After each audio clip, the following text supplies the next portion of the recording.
On est dans une société où on parle beaucoup, beaucoup des besoins des enfants. Il faut jouer, il faut être présent, il faut écouter ses enfants, il faut faire ci. Mais les besoins des parents, on n'en parle pas. Et pourtant, c'est tellement important. Un parent qui s'écoute pas, souvent, ça fait aussi un effet cocotte-minute à la maison, des tensions, des crises et une perte du lien aussi avec les enfants. D'où l'importance de vraiment se dire aussi que si on prend du temps pour soi, c'est pour soi, mais c'est aussi pour toute la famille. Caroline est infirmière puéricultrice à la base et elle s'est spécialisée dans le sommeil des enfants. Dans son travail au quotidien, elle soutient de nombreux parents épuisés. Mais à côté de cette casquette de professionnelle, Caroline est aussi maman de 3 enfants. Jonglant entre sa carrière d'indépendante et son rôle de maman, ses proches la voient parfois comme une Wonder Woman. Pourtant, elle aussi a dû affronter un burn-out. Un épuisement à la fois parental et professionnel qui est venu à pas de velours sur des années, mais qui l'a fait toucher le fond, comme elle dit. Cette expérience, elle l'a décrit comme une spirale infernale. Happée par le tourbillon incessant du quotidien des parents, tiraillée entre travail et vie de famille, les nuits sans sommeil, les coups durs imprévus et les multiples injonctions contradictoires sur comment être un bon parent. Bonne écoute!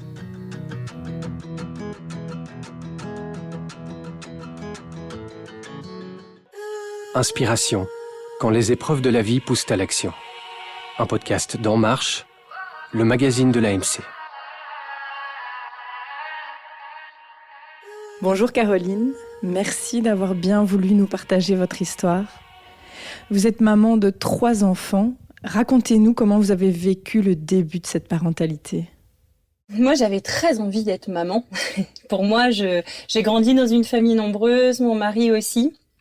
Et je m'étais toujours dit que qu'on aurait 4, 5 enfants. Donc, on a accueilli notre premier enfant avec beaucoup de joie, d'émerveillement. Toute cette première année a été, alors je pense, ponctuée de moments de fatigue, mais c'est pas ce qu'il me reste en tout cas de l'arrivée de mon premier enfant. C'est quelque chose d'assez doux, assez facile. Et puis c'était tellement génial que on a décidé d'avoir un deuxième rapproché, sachant que j'étais aussi dans la création de mon activité professionnelle. Donc j'avais un bébé dans les bras et 2 bébés dans la tête. Je suis tombée enceinte très rapidement, presque même trop rapidement. On a appris qu'on attendait notre deuxième enfant au 1 an pile de notre aîné. Et c'était vraiment un choix, on était ravis, mais je me souviens avoir quand même eu peur de me dire bon c'est parti.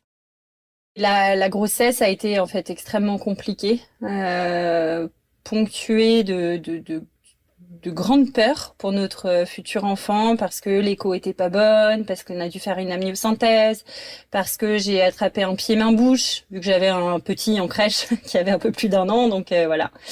Et donc ça a été physiquement extrêmement éprouvant, mais aussi psychologiquement, de me dire est-ce que je suis capable en fait d'avoir ce deuxième enfant, est-ce qu'il va bien aller, et sachant que dans tout ce tourbillon d'émotions au cours de la grossesse, évidemment notre aîné rentrait dans sa deuxième année et a bien compris qu'il y avait beaucoup d'émotions pour nous.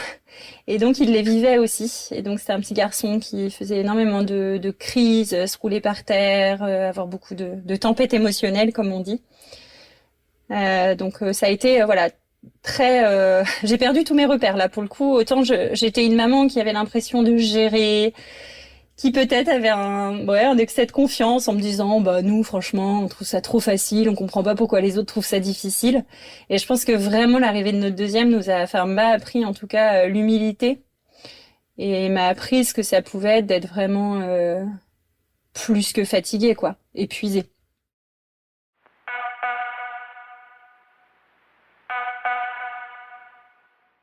À la naissance, les soucis de santé continuent.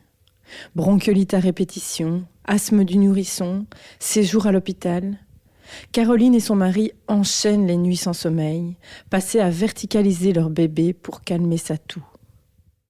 Ça a été vraiment un parcours du combattant et je me souviens me dire, j'ai l'impression qu'en fait on est en train de se noyer et que on fait tout ce qu'on peut pour rester à la surface, mais qu'on se prend des grosses vagues dans la figure qui nous font boire la tasse à tout moment, quoi. Donc vraiment lutter pour rester à flot. Je me souviens me lever le matin en pleurant parce que notre aîné se réveillait à 6h30 et je me disais mais en fait comment je vais faire pour gérer la journée, quoi, en larmes, en me disant mais j'ai 2 bébés à gérer et moi j'ai besoin de sommeil et j'y arrive pas.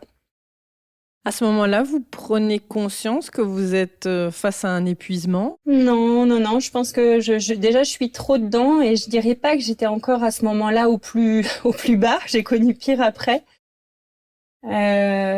Moi je me souviens aussi de m'être dit régulièrement mais qu'est-ce que je fais de pas bien, quoi?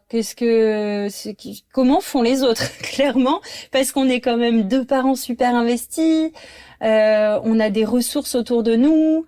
Moi, c'est mon métier d'accompagner les enfants et voilà. Et en fait, il y a une réalité dans la parentalité. Je pense c'est le processus de parentalité, c'est aussi d'accepter qu'on ne peut pas tout maîtriser, justement, et qu'en fait, on a beau tout faire bien, parfois il y a des moments à vide, quoi.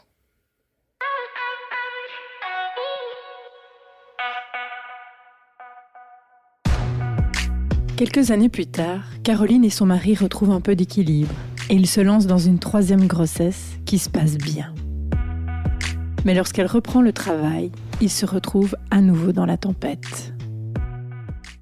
J'avais projeté vraiment une année douce en me disant je vais travailler à mi-temps, je vais prendre le temps. Je me suis retrouvée à 5 jours de ma reprise toute seule alors qu'on devait être 2 et avec plein de familles qui comptaient sur nous, qui attendaient ma reprise.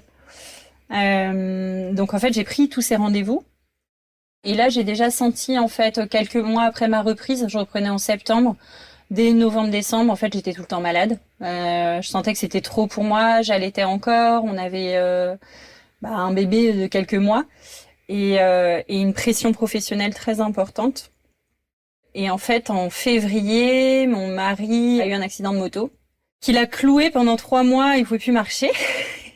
Au moment où j'étais déjà moi extrêmement fatiguée à courir, en plus c'était les années Covid, et où c'était franchement mais une galère pas possible. Les classes fermaient, c'était hyper incertain, donc déjà dans mon rôle de maman plus pro, c'était pas facile. Et donc plus l'accident de moto de mon mari, moi qui flanchais, qui était tout le temps malade, et en fait quand on est en libéral, quand on annule, quand on est malade pour un rendez-vous, on peut pas forcément l'annuler, on le reporte. Donc en fait, c'était vraiment le cercle vicieux. Et en fait là, j'ai vraiment senti que j'allais au-delà de mes limites et j'avais des symptômes qui étaient affolants. Avec le recul, je me dis mais comment j'ai fait ?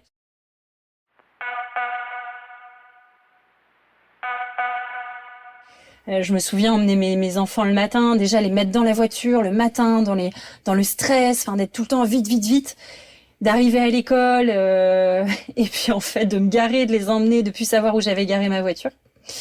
Donc des grosses pertes de mémoire, le cerveau imprimait plus, quoi. J'ai eu aussi des gros troubles du sommeil, du fait du stress. Et donc je ne savais pas, mais en fait maintenant je sais aujourd'hui que quand on est épuisé, on a des taux de cortisol qui sont hyper importants et qui empêchent en fait le relâchement et qui sont vraiment le cortisol est antagoniste de la mélatonine et toutes les hormones du sommeil. Donc en fait j'étais tellement stressée, tellement épuisée que mon corps ne lâchait plus. Donc je me retrouvais à 4h du matin dans mon salon à pleurer d'épuisement et à pas réussir à dormir en fait parce que j'étais trop épuisée. Je me souviens aussi m'allonger par terre par moment quand il fallait préparer mes enfants et d'être allongée au sol et de rêver que quelqu'un décide pour moi de m'hospitaliser. Tellement j'avais plus d'énergie, tellement j'étais à bout, mais je tenais encore et j'étais incapable de lâcher par moi-même. Un soir, je me suis vraiment dit, je sais pas, ça m'est apparu, mais de plein fouet, quoi, de me dire, mais en fait, je suis en train de mourir. Vraiment, là je suis en train de mourir, je vais mourir, je voyais ma tombe. Ça a été vraiment une soirée où j'ai pris conscience que j'étais en train de me donner à fond partout. Surtout, voilà, au niveau pro, pour des gens à qui je donnais énormément d'importance parce que je suis très investie dans mon travail. Mais je me suis rendu compte aussi que, peut-être un jour je serai plus là pour mes enfants parce que j'étais allée trop loin aussi et que, mes enfants, ils manqueraient d'une mère. Mais après, tous ces gens qui voulaient aussi être accompagnés pour leur sommeil, eux, peut-être qu'ils viendraient pas pleurer sur ma tombe, quoi. Donc j'ai eu cette conscience de, en fait, qu'est-ce qui est important pour toi aujourd'hui, de quoi tu as besoin, et je pense que ça a été le premier arrêt dans cette course infernale, de me dire là, c'est trop.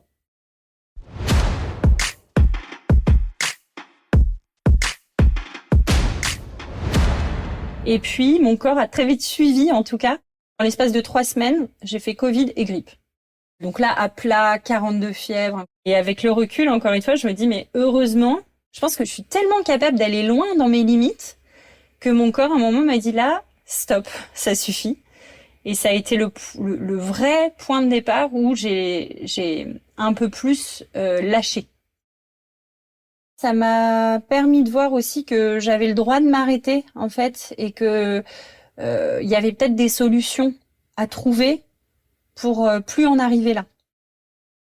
J'ai arrêté de prendre des rendez-vous et je me suis offert 3-4 mois pour vraiment réfléchir à ce que je voulais pour la suite. À arrêter la petite roue du hamster, à courir et en fait à pas réussir à m'arrêter et en fait être dans un quotidien qui me convenait plus. Pour vraiment dire là c'est quoi mes priorités, qu'est-ce que je veux pour la suite dans ma vie perso, qu'est-ce que je veux pour la suite dans ma vie pro, et réaligner un petit peu tout ça. Et je pense que le plus difficile a été de décider de ce temps d'arrêt.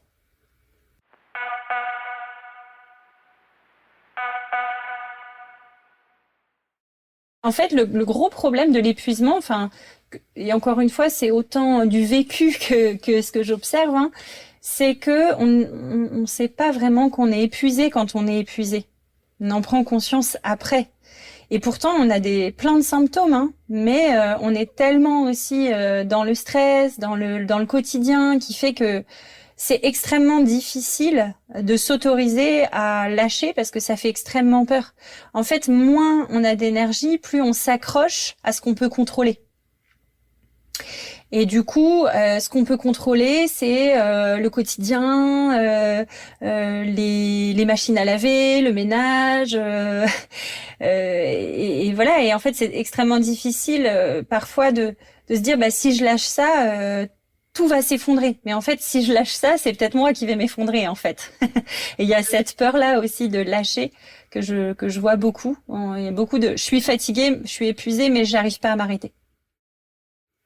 Parce que viennent jouer aussi la culpabilité, tous les mécanismes de défense aussi, et puis toute l'éducation qu'on a reçue. Moi, ce que je perçois beaucoup dans l'épuisement, c'est que c'est pas parce qu'on est vulnérable ou qu'on est fragile ou qu'on est moins fort que les autres qu'on fait un épuisement.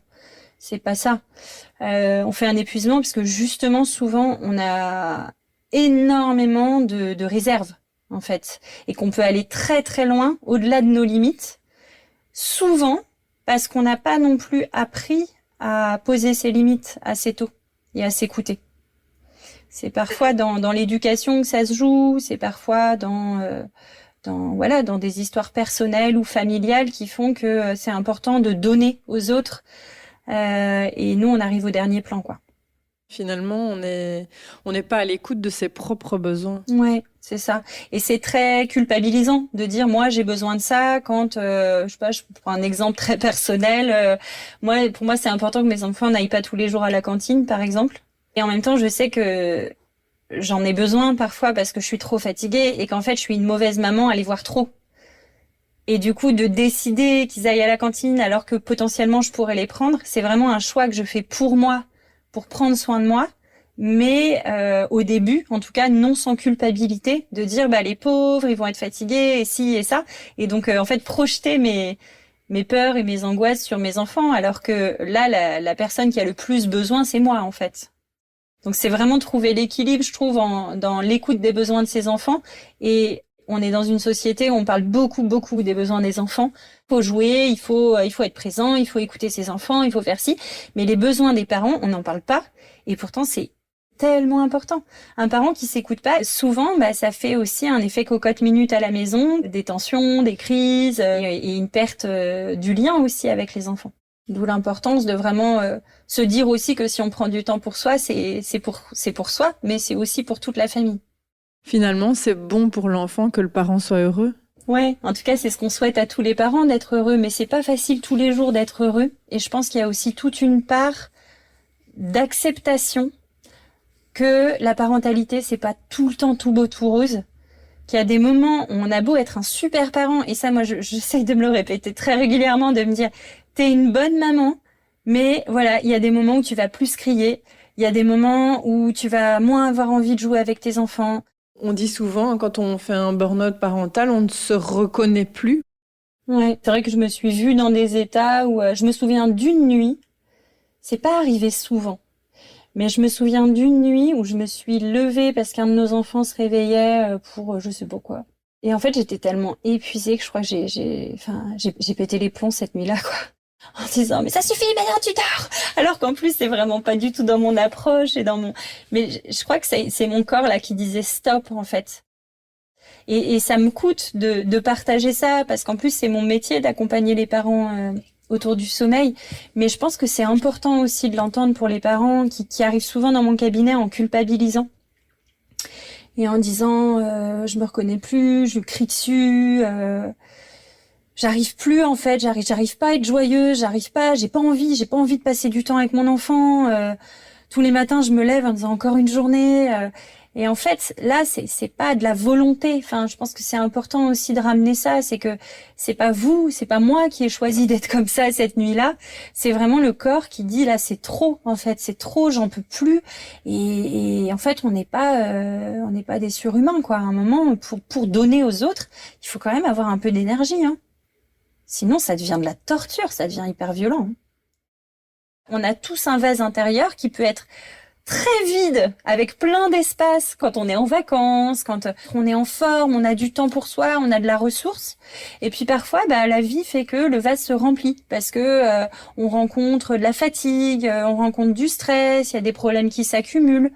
Et un enfant, il a aussi un vase intérieur à lui qui souvent monte très vite et redescend très vite.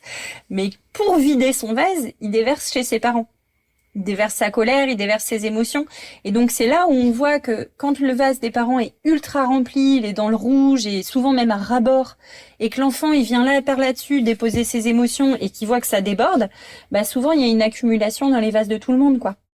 Et qui fait que ça peut aussi faire un effet boule de neige. Et c'est là où, quand les parents viennent consulter pour la colère de leur enfant, souvent l'idée c'est aussi de voir qu'est-ce qui se passe aussi pour eux, comment faire pour que tout le monde retrouve un petit peu plus d'apaisement. Mais c'est dur et je voudrais surtout pas culpabiliser les parents parce que moi je l'ai vécu en tant que maman aussi et en fait je trouve ça dur d'entendre ça quand on est à bout et qu'on essaye d'accompagner comme on peut les émotions de son enfant et que voilà. Mais c'est souvent une clé intéressante aussi de se dire lui il est en colère et moi comment je me sens pour accueillir ça et aussi de s'autoriser à dire à son enfant là je peux pas. En fait là je suis trop fatiguée, j'entends que t'es crevée, je suis désolée. En fait je vais pas pouvoir là te donner du temps aujourd'hui ou ce soir parce que c'est trop. Par contre, ton autre parent, peut-être que lui, là, ça va être plus facile pour lui, mais moi, là, je peux pas. Donc, c'est aussi savoir poser ses limites et s'autoriser à pas être au rendez-vous parfois.